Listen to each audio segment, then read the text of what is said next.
En fait, c'est une des histoires que j'ai eu à vivre et que sincèrement, je l'avoue, je ne l'oublierai jamais. Et également cette personne-là qui m'a permis de changer ma façon de voir les choses. Je m'apprête le matin pour sortir et aller vaquer à mes occupations. Sachez que j'habitais à ce moment-là un peu très loin de la ville et il fallait payer à la moto la fâcheuse somme de 250 francs CFA pour pouvoir aller et 250 francs pour pouvoir revenir. Bon, 250 plus 250 sommes à 500, ce qui fait à peu près 1 euro ou 1 dollar plutôt. Et ce jour-là, je sors et je rencontre un motoman. Je lui dis: je voudrais arriver à tel endroit et je voudrais te payer 250 francs CFA. Le monsieur il sourit et il est choqué en fait. Il est choqué parce qu'il se dit, c'est la première fois qu'il voit une personne qui vient et ne taxe pas. Parce que généralement on dit j'ai 100 francs, le motoman dit 300, ensuite on trouve un point d'entente. Il dit c'est la première fois qu'il voit une personne qui arrive et ne taxe pas, malgré la distance qui est bien évidemment longue.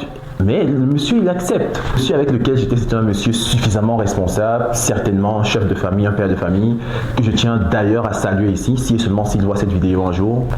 Et le monsieur sur la moto se met à rire. Je lui pose donc la question de savoir, pourquoi est-ce que vous riez, monsieur? Et il me répond en me disant: tu n'as pas encore compris la vie, mon fils. Bon, déjà, je ne vois pas trop la distance d'âge qu'on a, mais il me dit que je n'ai pas encore compris la vie, mon fils. Je lui demande donc pourquoi. Et il me répond que je ne me rends pas compte de la vraie valeur des 500 que j'ai dans ma poche. Parce que discuter n'est pas simplement le fait de vouloir bavader avec le vendeur, c'est le fait de pouvoir économiser le maximum d'argent que l'on a. Et discuter doit être ancré suffisamment en nous. Et pour pouvoir me faire comprendre la valeur des 500 que j'avais, le monsieur me demande de regarder au loin. On était sur la moto, il me demande de regarder au loin. Et on a aperçu un monsieur qui avait un pouce dans lequel il y avait beaucoup d'herbes.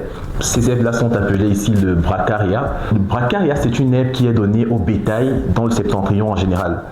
Et ce monsieur-là avait un pouce dans lequel il avait énormément d'herbes de bracaria. Et le monsieur, le motoman, me dit: regarde bien cet homme, d'après toi, qu'est-ce qu'il a? Bon, j'avoue que ce moment-là, je ne connaissais pas encore le bracaria. Pour moi, c'était juste les herbes qu'il partait jeter.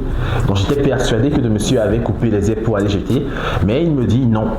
En fait, voici toute la marchandise de cet homme qu'il a avec lui. Et son objectif, c'est de vendre cette marchandise-là. Et devine quoi? Le prix total de cette marchandise qu'il a, c'est 500 francs CFA. Tout ce pouce qu'il avait valait 500 francs CFA. Le monsieur sortait d'un lac dans lequel il y avait énormément de possibilités de se blesser, de tout ça. Mais la seule somme qu'il pouvait avoir en ayant vendu ce pouce, c'est 500 francs CFA. Et c'est pas tout, tenez-vous prêts, parce que le monsieur m'explique encore en disant, très certainement, il n'est même pas de la ville de Ngaoundéré. Et il réside à environ 40 à 45 km de la ville et il sort avec son pouce le matin pour arriver en ville, vendre les herbes et rentrer. Et la somme maximale qu'il peut gagner, c'est 500 francs CFA.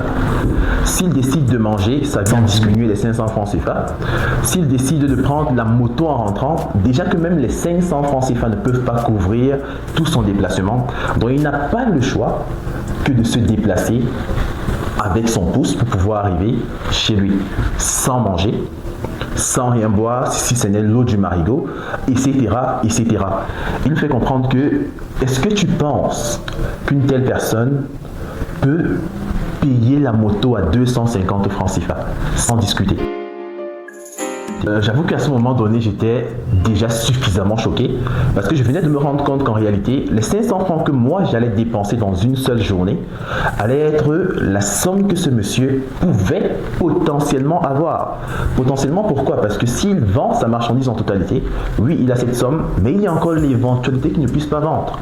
Et le lendemain, les feuilles peuvent être sèches et on dit qu'on n'achète plus. Donc il y a toutes ces éventualités-là. Or, moi, je vais dépenser en une seule journée 500 francs CFA. À l'intérieur, je vous avoue, il n'y a pas ma nourriture. À l'intérieur, il n'y a pas ce que je vais consommer. Et je consommais en moyenne à cette période-là, minimum dans les 1000 francs par jour. En ce sens qu'il fallait manger, je prenais toujours un très bon plat à hauteur de 500 francs, 600 francs CFA, etc., etc. Vous voyez, cet homme-là, avec cette intervention, qui, bien évidemment, n'a pas pu se terminer parce que je suis arrivé à destination, m'a énormément fait réfléchir durant cette journée-là. Si je vais compter cette histoire, c'est principalement pour deux raisons. La première, c'est simplement pour que vous puissiez commencer à valoriser ce que vous avez.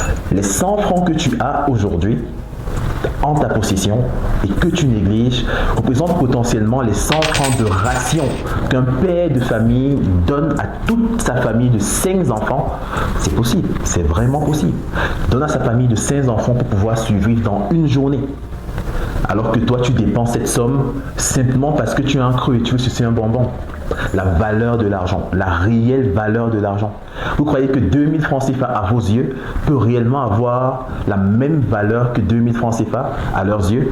Il faut toujours prendre ça en considération et se dire l'impact que je peux avoir en créant une entreprise par rapport à une zone précise, ce n'est pas forcément de donner des salaires élevés, mais c'est de permettre à des personnes de devenir indépendantes.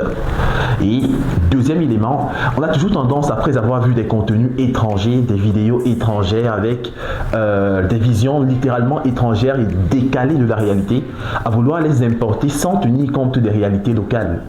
Il y a des réalités locales, il y a des façons de faire locales, il y a des difficultés locales qu'il faut toujours prendre en considération avant de lancer un business en Afrique. Moi, bien évidemment, de mon côté, après avoir vécu cette expérience-là, déjà, j'ai changé ma façon de voir les fonds que j'ai. J'ai commencé à réduire la quantité que je consommais parce que c'est à ce moment-là que je me pose la question de savoir est-ce que manger 500 par jour, c'est pertinent? Est-ce que c'est pertinent pour moi de manger 500 par jour, sachant que ces 500 par jour-là représentent potentiellement la recette de quelqu'un sur 2 jours? Je ne vous demande pas de ne plus vous faire plaisir, mais je vous demande de mesurer ce plaisir-là et de tout faire pour penser à créer de la valeur plutôt que de simplement détruire de la valeur. Alors, c'est tout ce que j'avais à partager avec toi aujourd'hui. J'espère que la vidéo t'a plu. Si c'est le cas, n'hésite pas à la partager. Salut et surtout, porte-toi bien.